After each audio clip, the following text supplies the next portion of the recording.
Okay, so I'd like to take this opportunity to welcome everyone this afternoon to our third session of our education series called Days versus Nights. Why is sleeping so hard? And I want to introduce you to Tricia Tetz. She is not only a recreation therapist but also a behavioral consultant, and she's going to be sharing with us a lot of valuable information today. So. Um, I hope you all enjoy her presentation, and Tricia, I will let you have at her. Wonderful. Thank you so much, Ellen. Thanks everyone for coming. It's like every week we have more and more people, so that just makes me so happy. Today we are going to be talking about dementia and sleep because sleeping is so hard and it's such a challenge for caregivers and family members when sleep becomes such a big issue. So days versus nights. Did you guys know that we actually spend about a third of our life sleeping? That is a lot of time. But our sleep patterns do change as we age, and the amount of sleep that we get and the type of sleep that we get and the timing of our sleep that we get does change naturally as we get older. Sleep plays a very critical role in brain health. So, when we sleep is when we consolidate and store all of our daily experiences, and we change those experiences into memory. It's also important because when we're asleep, our brain acts as a waste disposal system and it releases important chemicals called neurotrophins, which support and nurture our brain cells. And that's very, very important. So the less sleep we get, the less nurture our brain cells actually receive. When we sleep, it rids our brains of toxins such as amyloid plaques and alpha synucleins. And those are the plaques that are responsible for most types of dementias. When we age naturally, getting a good sleep becomes more and more challenging. And other issues can prevent us from getting the sleep we need, such as like sleep apnea or insomnia, just to name a couple. When we age, we tend to fall asleep earlier, wake up earlier. It can also take a lot longer to fall asleep. And when we do actually fall asleep, our sleep is a lot lighter.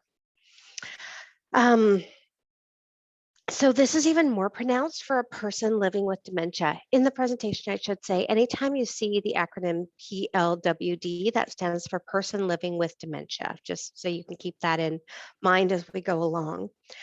So it is more pronounced in people living with dementia as well. Their natural circadian rhythms, which is our natural body clocks, are altered because of the brain changes that are happening. And that's what actually causes conflict a lot of times with days and nights. And it really alters our alertness. So they tend to sleep a lot more during the day. There are a lot of common sleep changes that just happen for people who are living with dementia.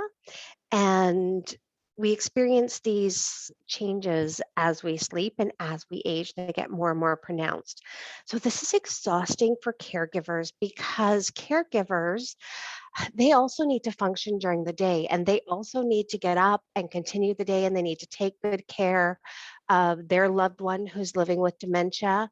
So it creates a really, really big challenge. Also, if someone's living in supportive care or long term care, there isn't as much staff on during the night. So there aren't as many resources to help care for the person who's living with dementia. So it's really important to understand what's happening and why this is happening. Unfortunately, it's not completely understood brain wise why this happens, but we do know that as dementia progresses, changes in sleeping patterns become more frequent and more severe. So some of these sleeping changes include things like difficulty falling asleep, the actual quality of sleep that they get, and sleep disturbances that come along when someone is living with dementia. So the first one, the difficulty falling asleep, there are a lot of different reasons why a person who's living with dementia can have trouble falling asleep. And the first one's actually depression. And depression is unfortunately very common among older adults. So life changes and aging can just be very challenging to begin with. And they do say that over half of all of the people living in care have some sort of diagnosed depression, as well as disruptions are directly linked to depression itself. Things like sleeplessness and having a lighter sleep can lead to depression, and then depression leads to sleeping less and sleeping lighter. So it's a vicious circle that just goes around and around and around. As well as depression causes anxiety, and anxiety comes along with its own sleep problems. So it just becomes this really vicious circle that just keeps spinning and feels like it's going to fling you right out of the game. So, depression presents differently in older adults than it does in younger people, and it's often characterized by a lack of interest in doing things that they used to enjoy. It's different from just feeling sad or having an off day or feeling a little bit down. It's very different from that. Um, and sleep disturbances are common for people suffering with depression, and often depression is dismissed as something else when it comes to someone who's aging a little bit. So things like changes in their living environment, changes in their health, or physical changes they're going through. We do know that depression actually causes sleep disturbances and vice versa. And this is not a normal part of aging. So it's important to recognize and actually treat the depression for people who are living with dementia, and in some cases, a medication such as an antidepressant may be helpful, but antidepressants do not seem to be as effective for people living with dementia. That's because there's so many changes going on within the brain. And when you're taking a medication that's designed to work in the brain, but your brain's chemistry and physical structure has changed, it's not going to work the same. So they've been shown to be less effective for people living with dementia. So if you're going to try a medication, it might take several trials, several different medications to find the best one for that person, as well as it might not last forever. You might have to switch to a different antidepressant medication. And medication is not the only option for depression. In fact, it's been proven that exercise is just as effective as medications when it comes to managing depression. So, depression has become more prevalent as people have led less active lifestyles. So, for example, if you have a person who's living with dementia who used to be a farmer, he would have been outside every single day in the sun. No matter what the weather, minus 40 to plus 40, he would have been outside. He would have been very active riding horses, walking, milking cows. And then when he moves to a care facility, he doesn't have that opportunity for exercise that was just once a natural part of his day. In fact, when you live in a care facility or even when you have dementia, you could go without going outside for days, weeks, or even months at a time. So that's a big change in lifestyle. Depression does need to be treated because it doesn't just go away spontaneously and it doesn't resolve itself.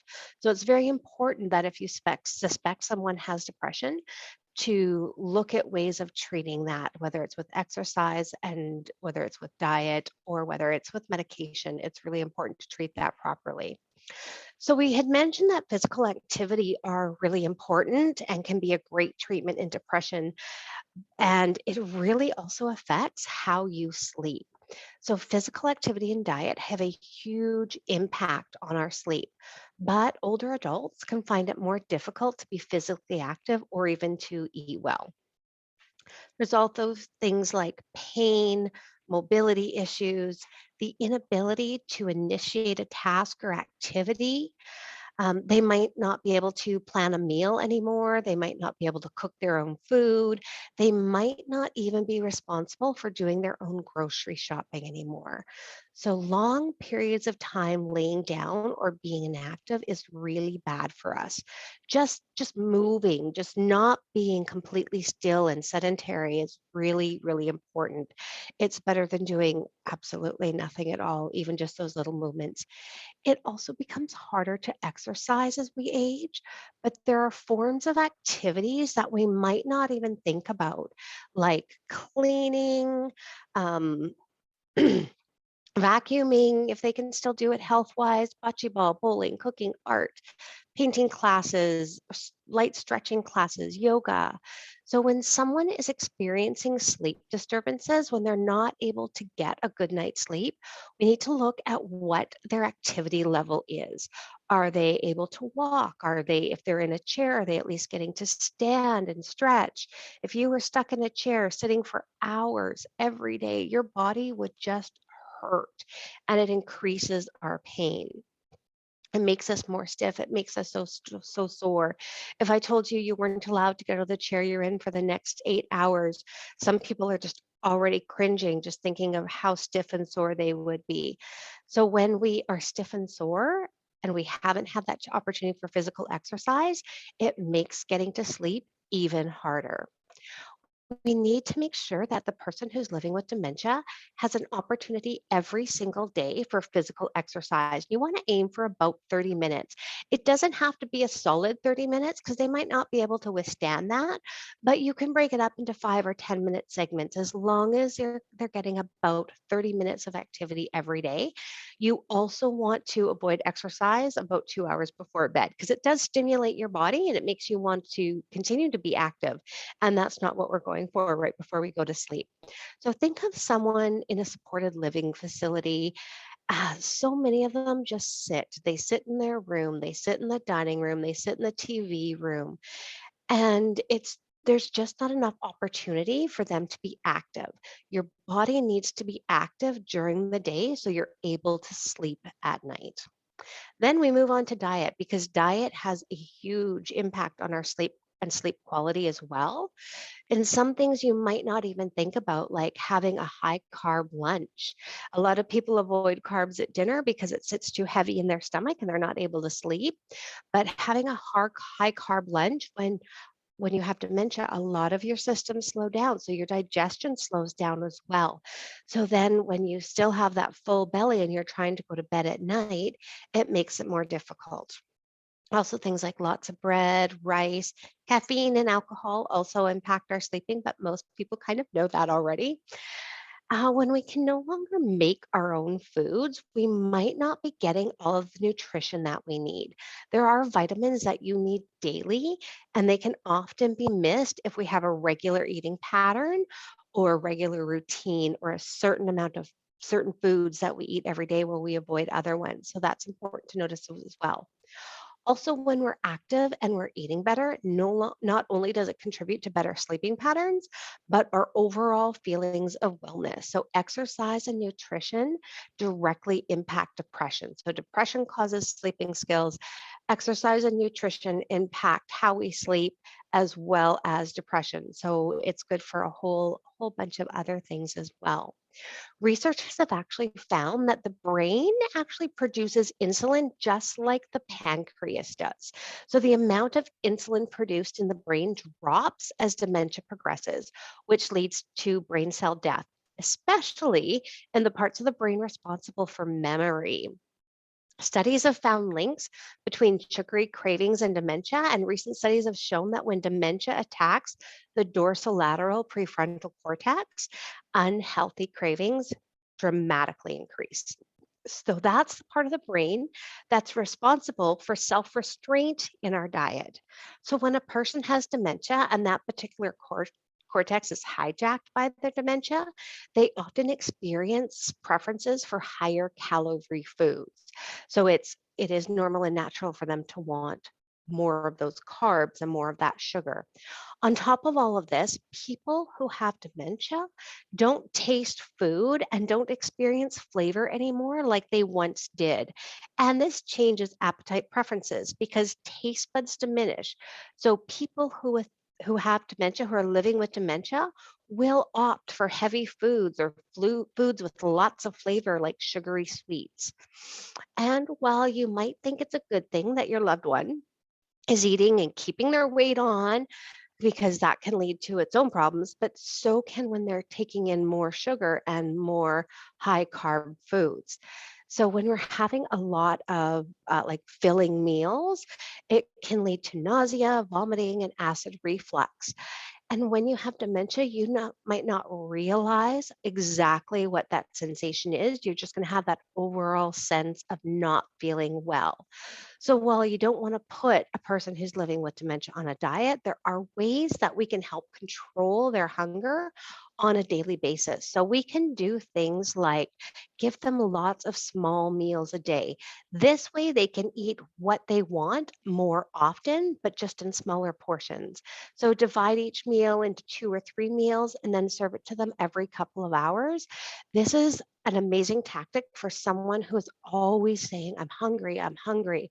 It's great for the resident who comes to the dining room and eats breakfast and leaves and comes back in 5 minutes and says, can I have breakfast? I haven't had anything to eat all day.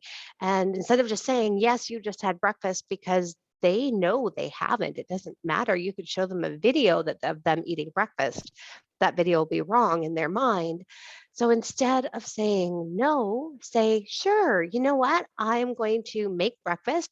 Here, have this half a piece of toast for for a few minutes with this cup of coffee while I get the rest of it ready. They'll eat that half a piece of toast, they'll go away, they'll come back in 10 minutes, and you can do the same thing again. Oh, here, have half a piece of toast. So they just eat the same meal, just in longer segments, I guess.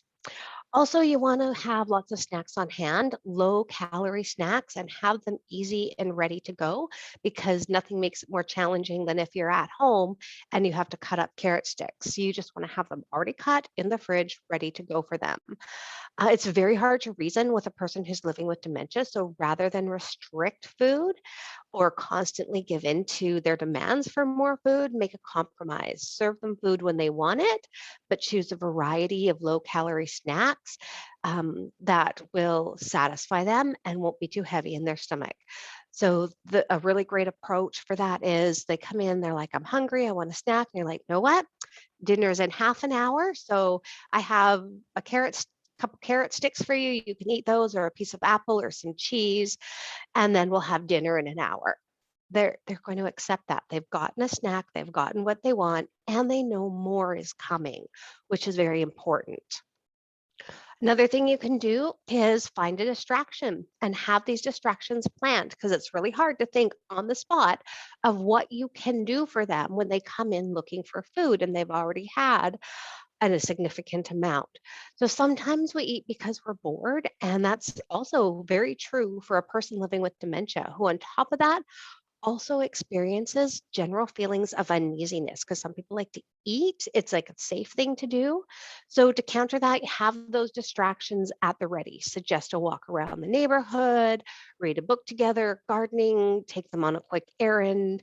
By taking the focus off of food, even for a little while, even for a few more minutes, you're redirecting their brain to engage in a more meaningful and a more healthy task. Other thing you want to do is pack in the protein for them, because carbohydrates, which is actually what they're craving because of the insulin changes in their brain, carbohydrates are very quickly digested. They provide that fast burst of energy that leaves you feeling good, but that feeling doesn't last very long. That's why you crave more sugar so soon. So if you've gone weeks and weeks and weeks without eating a chocolate bar, and then suddenly you go at lunch and get a chocolate bar, and the next day you're like, I kind of want another chocolate bar. And then suddenly you want one after work. You're having 3 chocolate bars a day. The more sugar you eat, the more sugar your body actually craves. Um, so protein digests more slowly and it leaves you feeling fuller for longer. So even if they can't chew meat properly or poultry, we can add in things like hard-boiled eggs, yogurt, or add protein powder to different recipes that we make.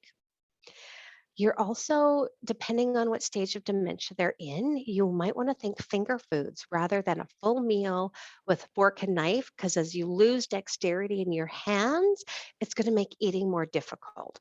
So think finger foods for them. Cut the protein foods into small pieces, little blocks of cheese, making it easier if the loved one can't eat with utensils. Grilled chicken or fish can be cut into strips, things that they can just sort of pick up. Remember that a person has dementia, the way the dementia regresses the brain is very similar to the way a baby's brain develops. So think of if you're feeding a younger child, finger foods are easier for them to go on. You can also hide vegetables in a good way.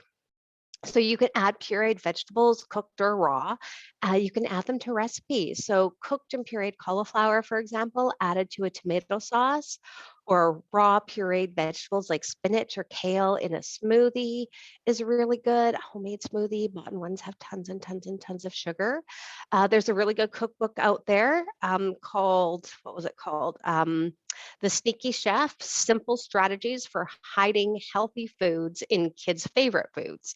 So it's just basically upping the vegetable intake and the protein intake in foods that they already love, the foods they're going to want. Avoid alcohol before a meal, which can decrease dietary self-restraint. So the more we drink, the more we eat, or serve the alcohol beverage or a glass of wine at the end of the meal after they've already eaten their protein and vegetables. So many wines and other drinks have more than 2 teaspoons of natural sugars per serving. So we want to try and avoid all that extra sugar if we can. The other thing you want to do is avoid juices and syrups and switch to whole fruits instead. Be aware that sweeteners in the form of honey, molasses, natural sugar, like sugar in the raw, maple syrup, act exactly like added sugars. They're quickly digestible and they raise blood sugar quickly. So, for example, agave nectar is not truly a nectar. It's actually a refined processed syrup that your body will use exactly like it uses corn syrup or table sugar. So, quick word on sugar. So, sugar has a profound effect and it messes with your sleep in such a way that your sleepiness will actually lead you to crave more sugar. So, again, we have that nasty cycle, right? You sleep less, you want more sugar, so you sleep less. A 2016 study found that people who have high diets that are sugar based tend to sleep less deeply and display greater restlessness at nights. So, according to Dr. Michael Breus, who's known as AKA the sleep doctor, too much sugar leads to a tendency to eat later in the day because our blood sugar levels are going up and down with that added sugar. That affects your sleep, and your disrupted sleep will in turn produce an even greater craving for sugar the next day. Also, having too much sugar at night, and this is hard because at nights when we tend to snack on, cookies, cakes, popcorn, anything like that, when you have things that are high in sugar at night, it actually stimulates you more. It gives you energy and it makes you ready for activity. And we do not want that at nighttime. We're designed to shut down towards the end of the day to get ready for sleep. And another reason too much sugar is really bad for sleep is because sugar uses up a lot of magnesium in our body, and we need magnesium to sleep. You should, in particular, avoid chocolate because not only does it have sugar, it also has caffeine and other stimulants in it. So, the less you rely on sugar during the day, the more you're able to achieve healthy sleep patterns at night. Mm. Often, people who have sleep issues are prescribed benzodiazepines and or antipsychotics. So these medications are actually designed for short-term use, but studies have shown that in care facilities, a person living with dementia could be on them for up to 5 years. They can be effective in short-term uses, but the long-term use, they have really, really serious side effects, such as increasing the risk of falls, causing confusion, and those medications they're given, such as an antipsychotic, can actually cause aggression.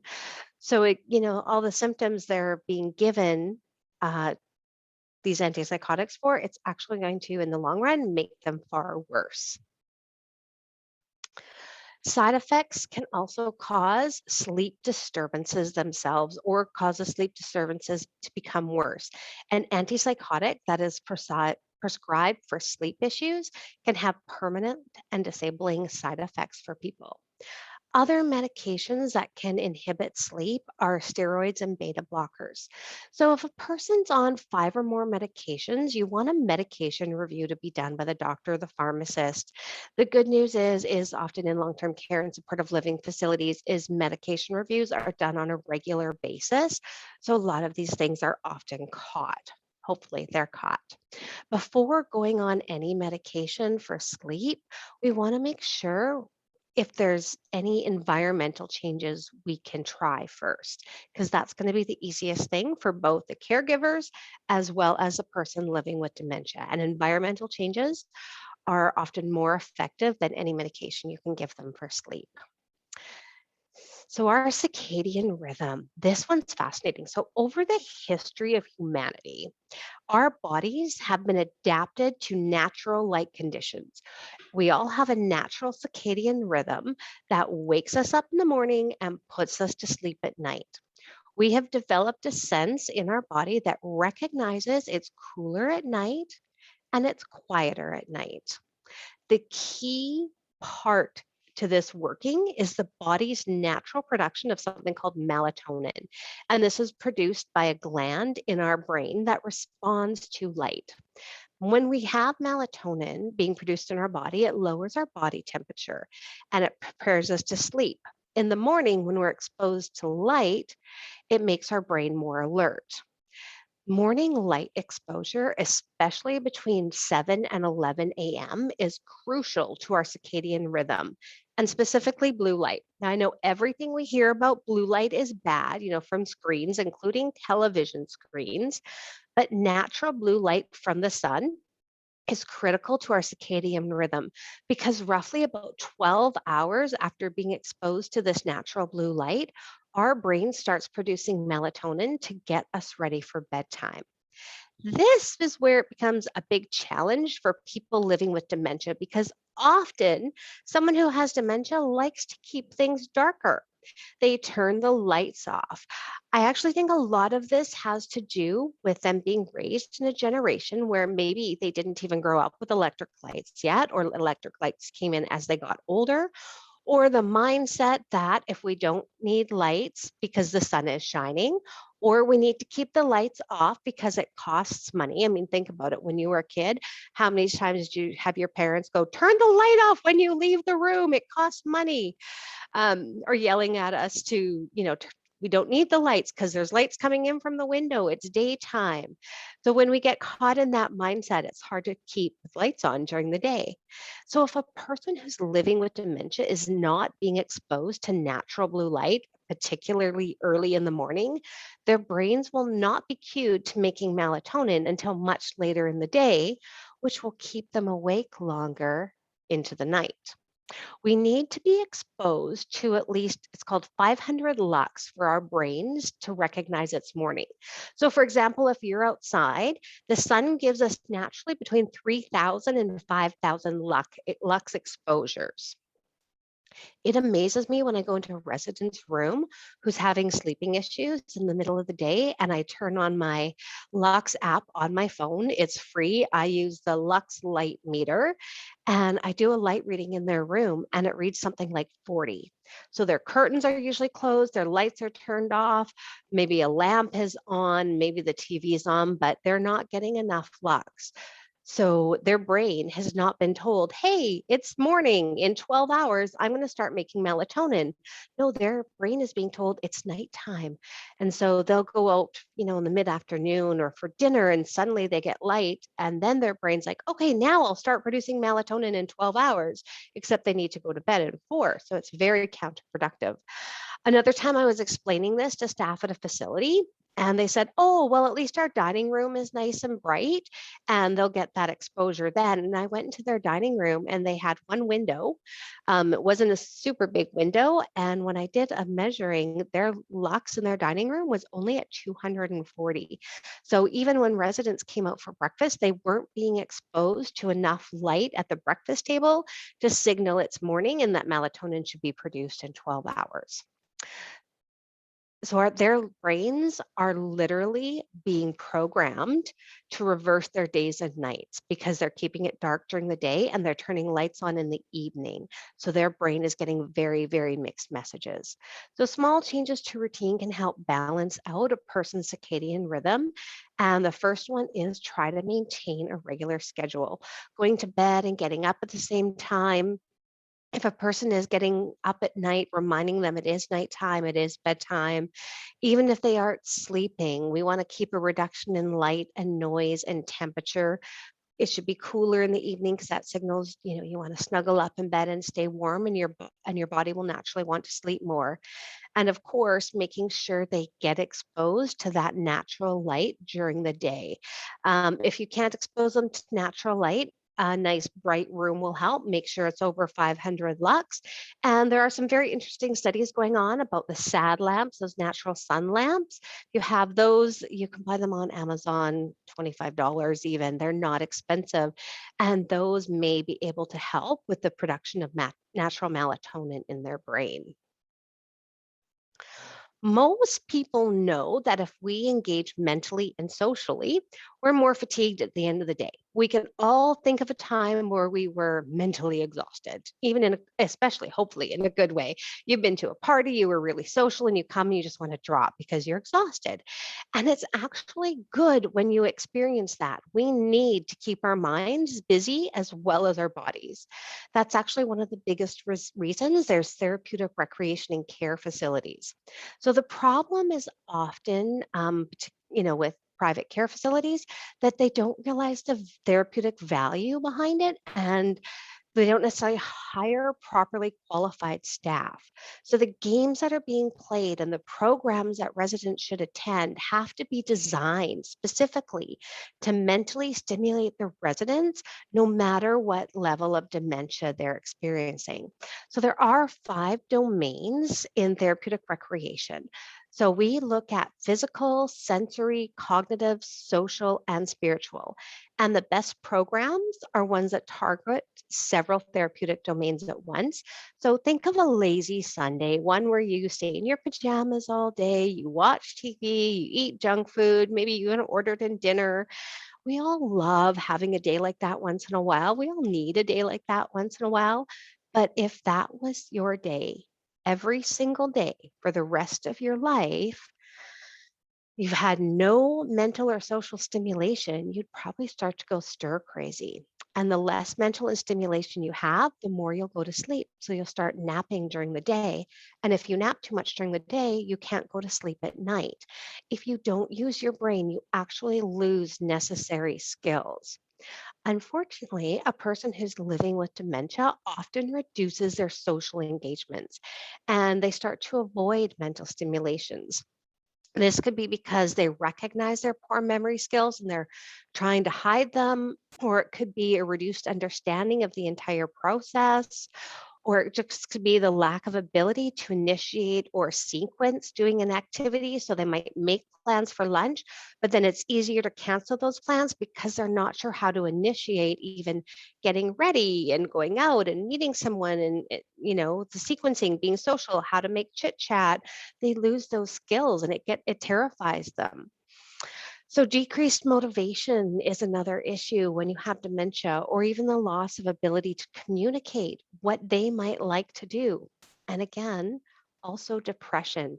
When we are depressed, we stop doing the activities that we love. So, the effects of decreased daytime engagement leads to less stimulation, which then leads to drowsiness during the day, mood changes, increased depression, and more agitation.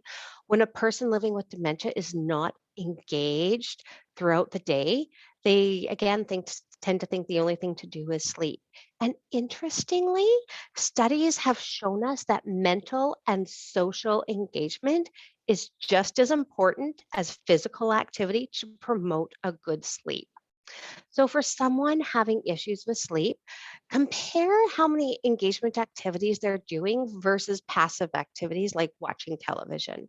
So, boredom comes in a lot of different forms. And sometimes, for a person who's living with dementia, we have to schedule cognitive and engagement activities for them. These activities can include things like social visits with families and watching children play. Singing's an amazing one. I talked about that in another presentation. Church or religious services, light sports, curling, bowling, baking, board games are a great one, card games, dancing. Reading, audiobooks, coloring, computer games, all of those things are great for them.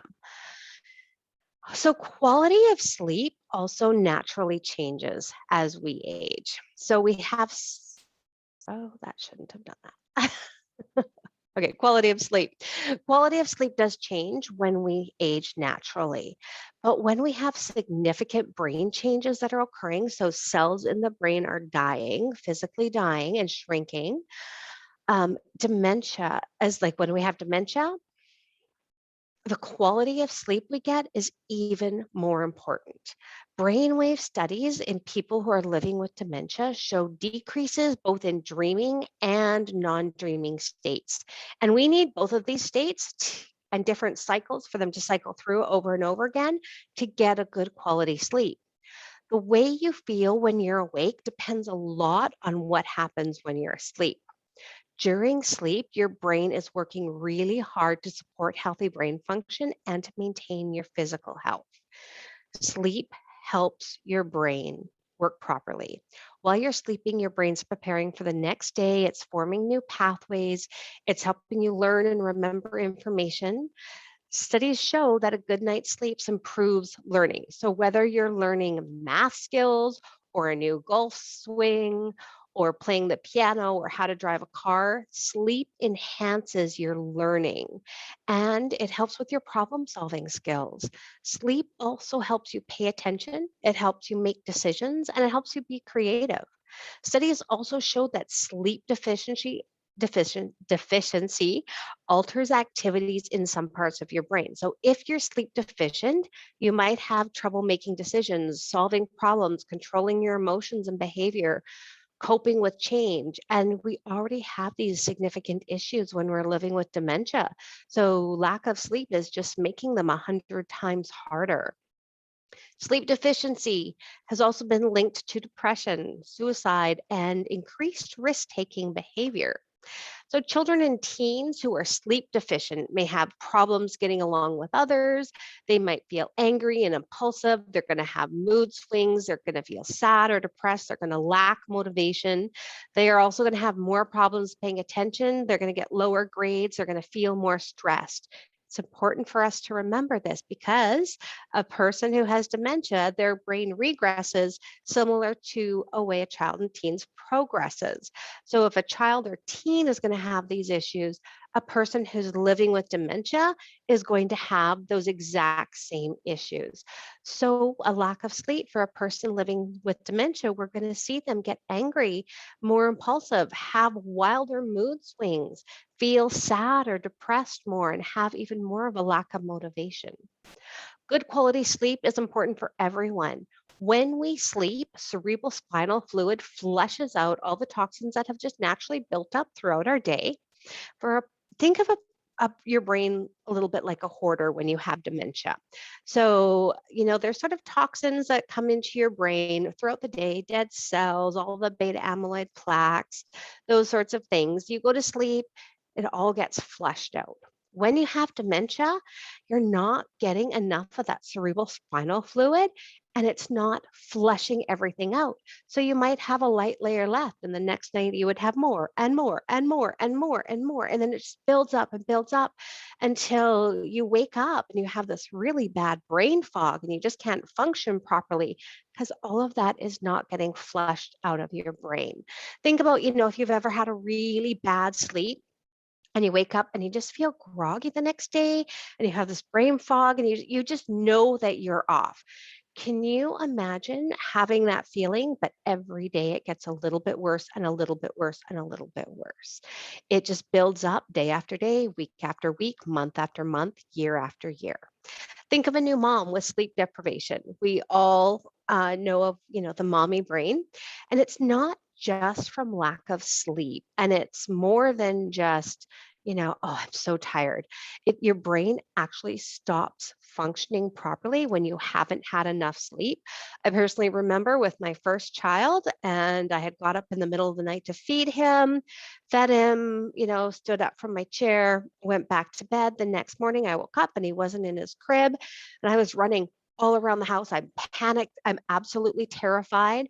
And all of a sudden, I look over, and in the living room, the chair that I had gone to sit on and feed him, he was laying on the floor. Because in my brain fog, sleep deprived brain, I had put him on the floor, and then I stood up and I went to bed. And I don't even really remember that whole process. That's how sleep deprived you can become.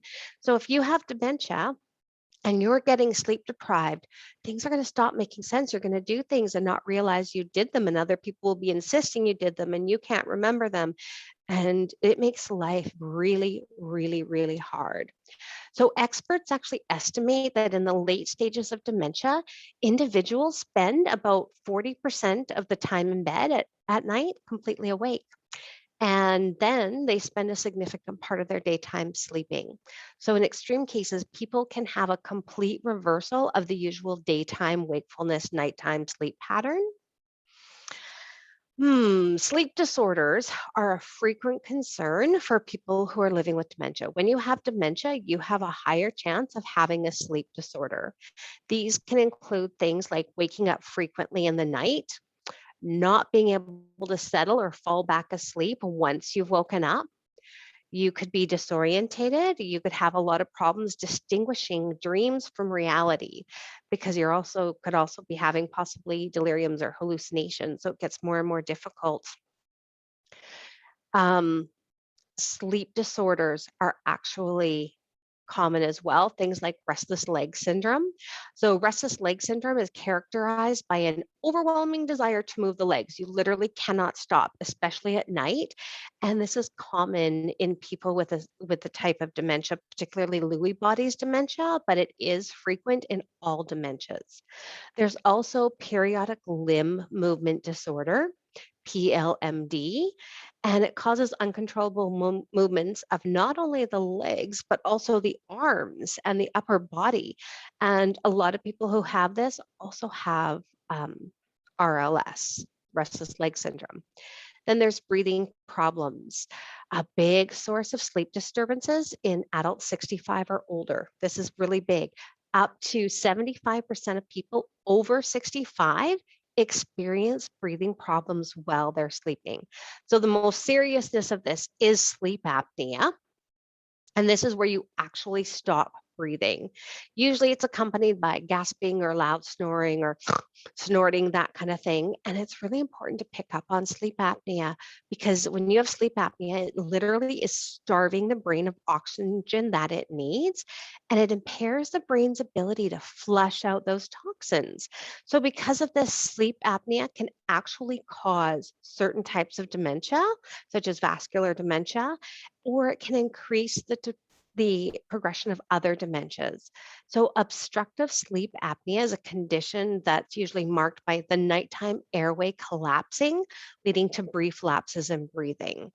It's particularly common for someone who has Alzheimer's disease, and it occurs in 40% of patients. So, having obstructive sleep apnea also increases one's risk of developing different dementias. Then there is REM behavior disorder. So that REM sleep is a certain cycle of sleep that we have. REM sleep behavior disorder causes individuals to act out their dreams, sometimes in dangerous ways. It's often found in individuals with Lewy bodies and can sometimes actually be the first symptom that someone's having Lewy bodies, but it does arise with other types of dementia. There was a gentleman once, and he would get up in the middle of the night and go out into the dining room and start throwing chairs around, completely asleep. He's acting out his dreams. He has no idea of what's going on in the morning, because he is completely asleep while this is happening. And then we also have sleepwalking. And sleepwalking is another thing. It can be associated with the REM behavior disorder, but it can also occur on its own. Those who cannot sleep might start to wander. They might be unable to lie still, or if they are laying down, they might call or yell out. This disrupts the sleep of caregivers or maybe other residents if they're in a supported living facility. If this is happening, the first thing you want to do, and this is hard because you're tired and sleep deprived, is you need to stay calm, even though you're exhausted yourself. Don't argue with them. That's going to make it worse. It never makes it better. Instead, ask what the person needs. So, nighttime agitation might be caused by discomfort or pain. Interesting fact about pain, we don't really have stats on how under pain medicated people are for dementia, but they have done research studies. So, in one study, they took um, the charts of people who had had hip surgeries. So the exact same surgery, and they took the people with dementia and they took the people without dementia. The people without dementia received 1/4 of the amount of pain medications that people who did not have dementia and were able to vocalize their pain received. 1/4, 75% less. However, what the people who did have dementia did receive is 3 times the amount of antipsychotics. So their pain, they weren't able to verbally express that they were in pain. It's coming out in what we call a responsive reactive behavior. And instead of discovering what's causing that behavior, they were just, boom, given an antipsychotic. So if someone's waking up at night, try to find out if they're in pain. Sometimes it's a very obvious pain. They might have arthritis. Sometimes it can be a hidden pain like a headache or an ear infection or a tooth infection or a hangnail even, little things that are preventing them from falling asleep. Um, it could also be a full bladder, a room that's too hot or too cold. So there's a lot of different reasons that people are unable to sleep. Gently remind them that it's nighttime and we need to sleep. We need to go back to bed. It is still time to go to sleep. It's been in some facilities, it's wonderful at night. The staff will actually dress in pajamas. And when they dress in pajamas and residents get up at night, they can see, oh, you're in pajamas too. They have their house coat on. Yeah, okay, it is nighttime. But if they get up and we're dressed like it's daytime and it's bright in the hallways, then they're not going to be able to process that it's still nighttime. They're going to think, well, you're lying to me because you're dressed and it's bright here. So they're going to want to stay up. So we want to make sure that it's a cozy environment for them. The other thing you do not ever want to do is restrain them. Don't force them to stay in bed. Don't tie them into bed. Luckily, facilities are legally no longer able to do that now. So don't restrain the person. Instead, have appropriate activities planned for them. If you know that they get up at night and you want to have activities, things like meditation apps, audiobooks, calming music. Music, again, is amazing.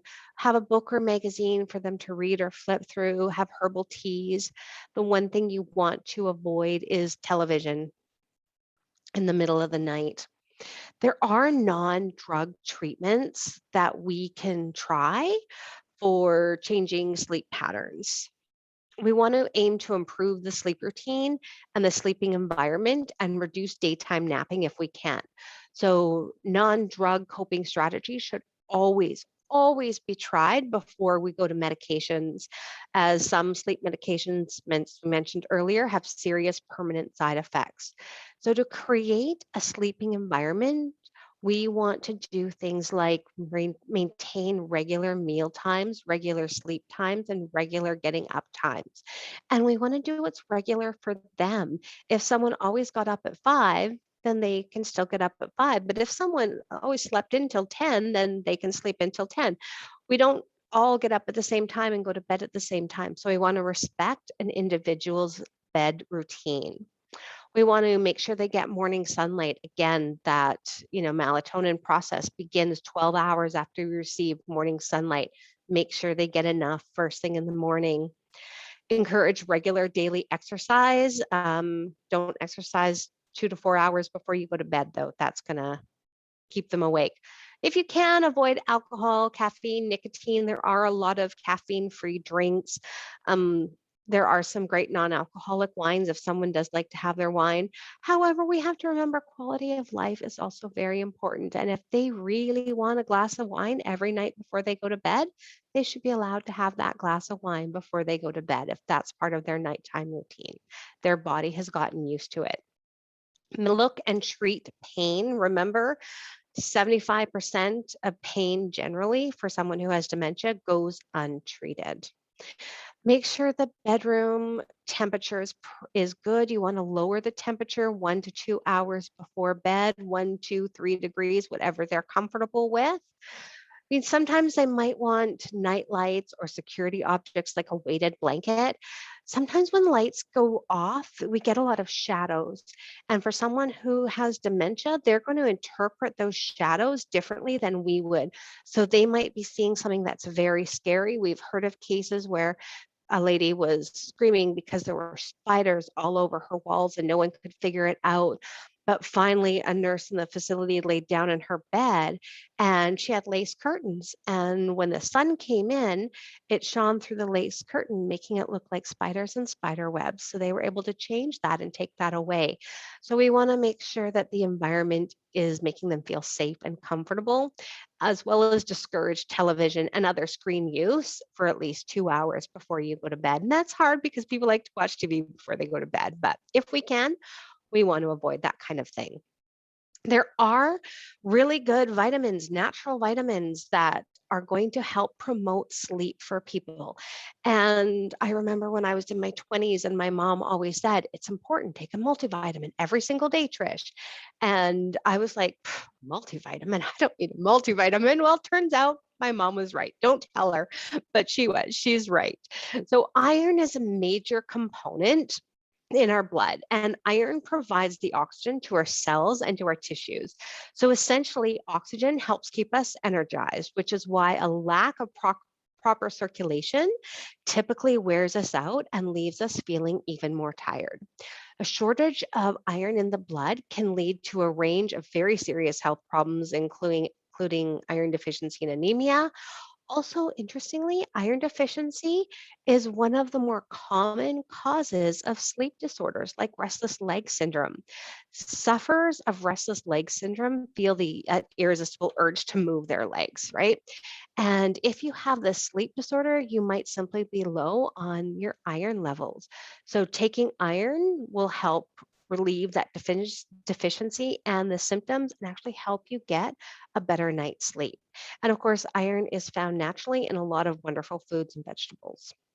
Another one was mentioned earlier is magnesium.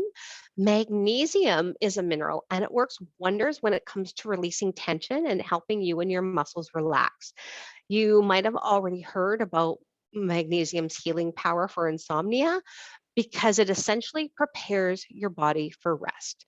Magnesium also helps you produce melatonin. And remember, when we eat too much sugar, sugar actually uses up the magnesium in our body. So you can get magnesium most naturally dark leafy green vegetables. You'll also find it in whole grains, fish, beans, that kind of thing. Vitamin D. So vitamin D is often linked to dairy and being out in the sun, but it's also can be consumed through different foods. But sunlight is a great way to get some vitamin D. Although vitamin D is often linked to building bones, it has been proven to actually affect your sleep schedule. So vitamin B deficiency is with disrupted sleep and less sleep overall. So you can add things to your diet to increase your vitamin D, including things like just getting out in the sunshine and getting more of that vitamin D. It's really good. After we have a wonderful day outside, or kids come in from playing outside all day, they're exhausted and they sleep so well because they've got a big dose of vitamin D. Then there's melatonin. We do produce melatonin naturally. So melatonin is a naturally occurring hormone that is key to the wake-sleep cycle for humans. Essentially, it regulates the rhythm of your body based on the light around you, letting your body know that darkness is a cue for nighttime behavior. So if you're not getting enough sunlight during the day or enough sleep at night, you might need an extra boost of melatonin. Here's the catch-22. The easiest way to increase melatonin levels is to get enough sleep. There are melatonin supplements out there. You can buy them at any pharmacy. I want to talk to your doctor before trying them. Most doctors are willing to try a little bit of melatonin. But the one thing you do need to know, if you take a melatonin sort of out of a vitamin bottle, it can cause really weird dreams, melatonin dreams. And it's important to know that, because if you're having delusions or hallucinations, or you have dementia, you might not be able to tell the difference between those crazy dreams and reality. So just something to be aware of. Then there are our B vitamins. And these include things like thiamine, riboflavin, vitamin B6, B12, folic acid. Those are just to name a few. They're vital to supporting brain functions, energy levels, cell metabolisms. The vitamin B complex also helps prevent infection while promoting the growth of healthy red blood cells, which is really important to get oxygen through our body. So things like a lack of B5 can cause you to wake up repeatedly in the evenings or at night. B12 and folic acid, which is B9, is known to help fight insomnia. So the B vitamins are really important as well. There's chamomile, and I will admit this is actually a herb or an herb, not a vitamin, but chamomile is amazing. And a lot of people have integrated chamomile into their diets, and it's very easy through a nice chamomile tea. Chamomile acts as a relaxant and actually helps relieve anxiety and to calm your nerves as well as the rest of your body. People have said it can be as effective as like an Ativan for relaxing people. There's often chamomile in sleepy time tea as the main ingredient, making it easier to introduce your usual routine. Then there's calcium and potassium. When you think of calcium, you probably think of milk products and strong bones and teeth. You can, however, get a lot of the mineral from broccoli as well, and it does a lot more than just build bones. Calcium is usually required to help the brain use the amino acid tryptophan and to help make melatonin, which, as we already know, triggers sleep. The studies for potassium consumption are still in the testing phase, but it's thought there's a lot of links between potassium and slow wave sleep. That's our deep sleep. And potassium is believed to help you stay asleep once you've fallen asleep and helps fight the symptoms of insomnia. And vitamin E. So vitamin E is known for being very good for the skin and nails, but it's also an antioxidant and it will help you sleep. And this is especially good, an especially good vitamin if you suffer from restless leg syndrome and you can't sleep due to those urges that you need to move constantly. Vitamin E is also said to help prevent hot flashes and night sweats. So there are natural cycles that people have, and not everybody is the same. We all know about the early bird and we know about the night owls, but there's a third group of people out there too, and we call them deer. Deer are usually most active at dusk and dawn, kind of like a farmer would be. A farmer kind of gets up at the crack of dawn, feeds the animals, and then comes in, has breakfast, and they might have a little bit of a downtime, and then they'll go back out and they'll come in and they'll have lunch. They have different bursts of energy at different points of the day. In the evening, they're back out milking cows again, feeding the animals. So they're usually busy in the morning, busy, really, really busy at night, a little bit of a downtime. Now, I hate to say that too much with farmers because we know there is no downtime really with farmers, but the amount of energy used up is different. So if someone is an early bird, they might still always get up early, maybe even at 5 a.m., but an early bird could be in bed by 7. Or if someone is a night owl, they'll want to sleep in and they'll stay up later. So we need to think of what engagement activities are available for them to occupy their time in the evening. So it's very important that we get the person who's living with dementia comfortable enough to sleep, because if you are not comfortable, you cannot fall asleep. And a lot of times we forget about this comfort need. We go through everything physical and why won't they sleep? Well, maybe they're just not comfortable enough. So you might want to ask them these kinds of questions. Ask them, do you need to be warm when you sleep or cold when you sleep? Some people need to be just hot, hot, hot. Some people are like to be freezing when they sleep, or somewhere in between? Do you like to be wrapped up in a thick, snug blanket or maybe a weighted blanket? Will that help them falling asleep? Do they like their feet sticking out of the blanket or do they like their feet all wrapped up? Do they wear socks to bed, slippers to bed? Do they go barefoot to bed? If you are someone who has to sleep with barefoot, if someone puts socks on you, you will probably not be able to sleep because you won't be comfortable enough.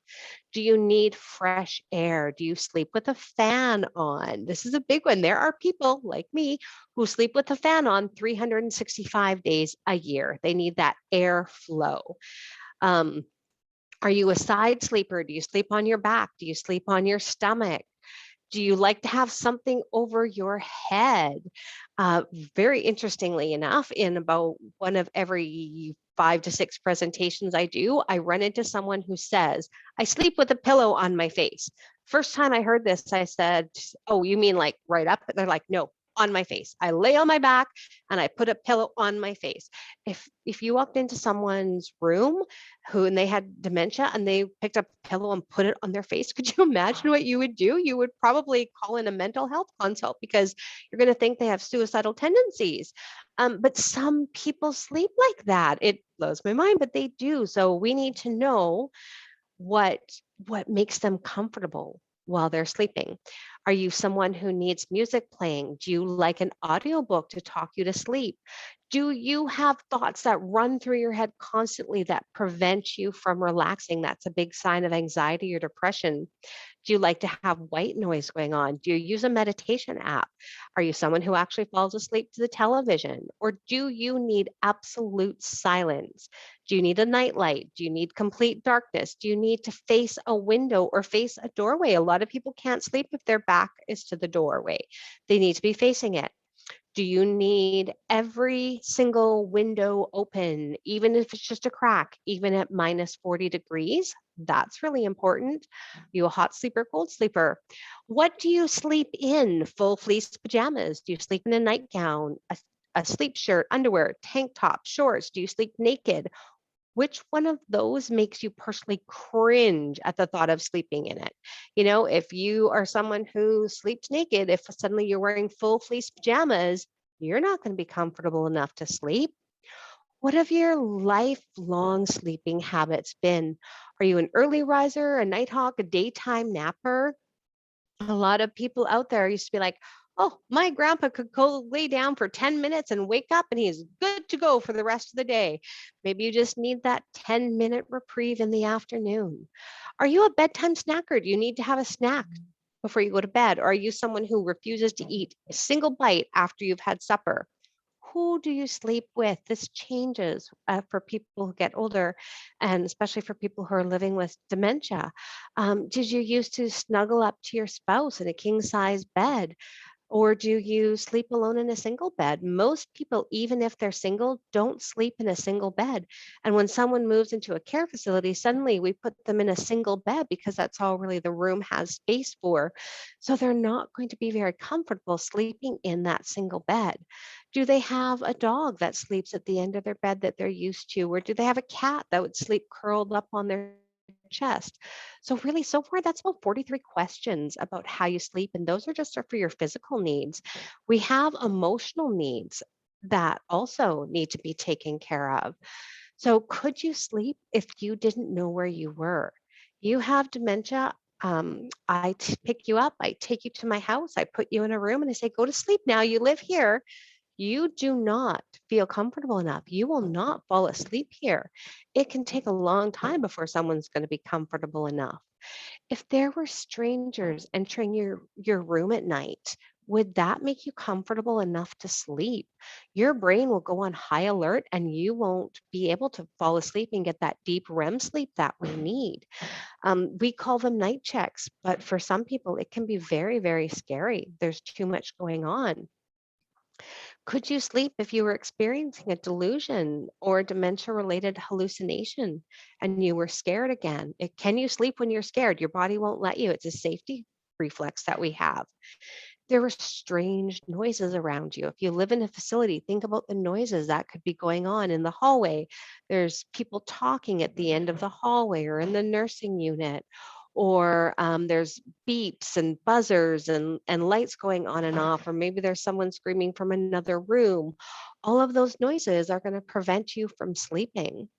What if you were feeling angry or anxious? How many people can have a good sleep when they're really mad at their spouse or really mad at someone at work? It stops us from sleeping. What if you're just not feeling safe or secure? You don't know where your family is. You don't know where your pets are. This isn't your room. This isn't the house that you've lived in for 40 years. If you're not feeling safe or secure, you're not going to be able to fall asleep. So just compare this to the way we put a baby to sleep. If we're putting a baby to sleep, we make sure that all of their needs are met, their physical needs, their emotional needs. And, we go through feeding and we change them and we make sure they're warm and we make sure they're comfortable and we cuddle them and we love them and we rock them. And if they're still not asleep, then we start all over again. Maybe they're still hungry. So we begin to recognize a pattern, but we also know that patterns change. And just because someone has dementia and they're not able to verbalize exactly what they need, doesn't mean they should be put to bed with any less love or compassion. We want to make sure that all of their comfort needs, physical and emotional, are met before they fall asleep. That's all I have for today. Thank you guys so much. We'll open it up to questions now. If anybody has any, more than happy. Thank you so much. Tricia, that was fantastic. If you have any questions, feel free to write them in the chat box, or you can unmute yourself and ask Tricia your question all on your own there.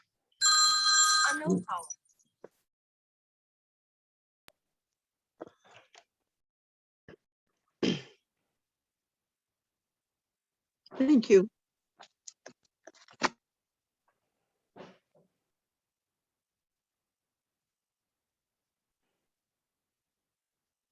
I've got a question. What is permanent daylight savings time going to do to sleep patterns? Well, daylight saving time actually wreaks more havoc for people who are living with dementia because of the change. They're not going to understand the later part of daylight savings. So I can't say exactly what it will do because it will affect each person individually. I'm hoping permanent daylight savings time will, it's just the same time forever and ever and ever, and not twice a year. Are we going to try and mess with their sleep schedule and get them up earlier or put them to bed earlier or later, that kind of thing? But I can't say exactly because one person with dementia is only one person and each one will experience it differently.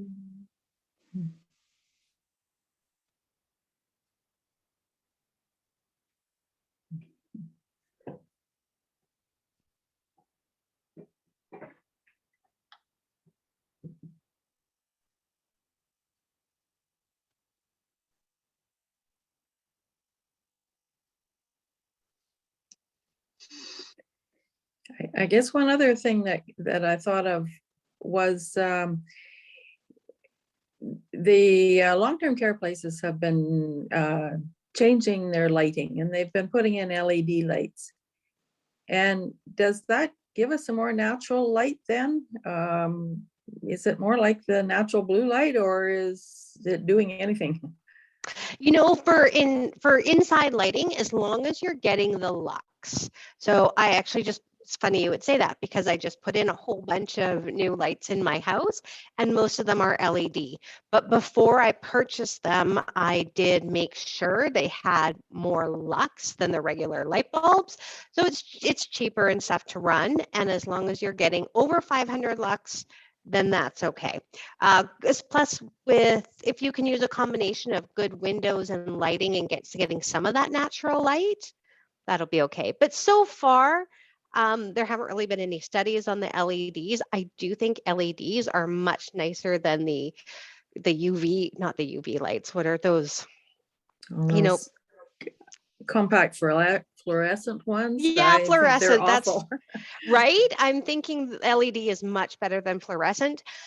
I also like the LEDs because you can get them in the warm white, not necessarily the bright white. And fluorescent is that bright, stark white, and it hurts your eyes. So you have a more yellowy color, a more natural, more sun glow, more of what they would have had when, you know, they were growing up, that kind of thing.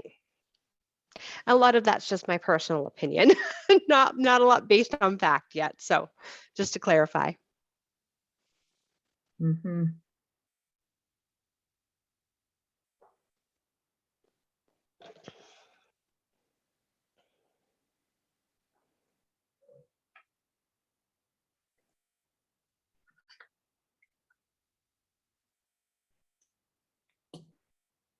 I just wanted to say thanks so much, and I'm looking forward to seeing you at the ATRA conference. Oh, thank you. Yes, I'm looking forward to that too. Not nervous at all. Yeah, I'm a third year rec student, so yeah. Wonderful. Where are you taking your classes? Lethbridge? Yeah, University of Lethbridge. It looks like I'm in a room, but I'm actually in the university library right now. Yeah, Lethbridge has an amazing program. Yeah, I'm really enjoying it so far. Good. I'm so glad to hear that.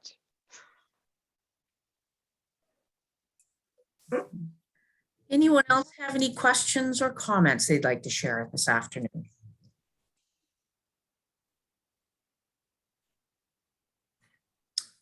Go ahead, Lavina. I see you put your hand up. Yes, I have to say thank you so much. I really was in a quandary insofar as my husband was concerned, and you have addressed so many issues. Now I feel I can do something to help, you know, and I really want to say thank you for that. Thank you for sharing that with me. Almost a little bit teary here because it's exactly why I want to do this, and I'm so glad that it's actually making a difference. Thank you. Yes. Thanks.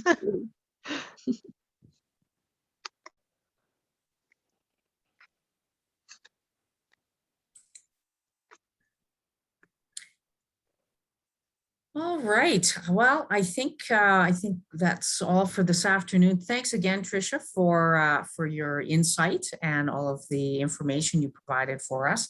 I will be sending out the video and the PowerPoint presentation probably by Monday, as I typically do. So I thank you all for coming, and I hope to see you or someone will see you next week for the next session, Your Reality or Theirs. One of my favorites. So I look forward to hearing that as well. And thank you everyone for coming. And I hope you all have a lovely weekend. Thank you.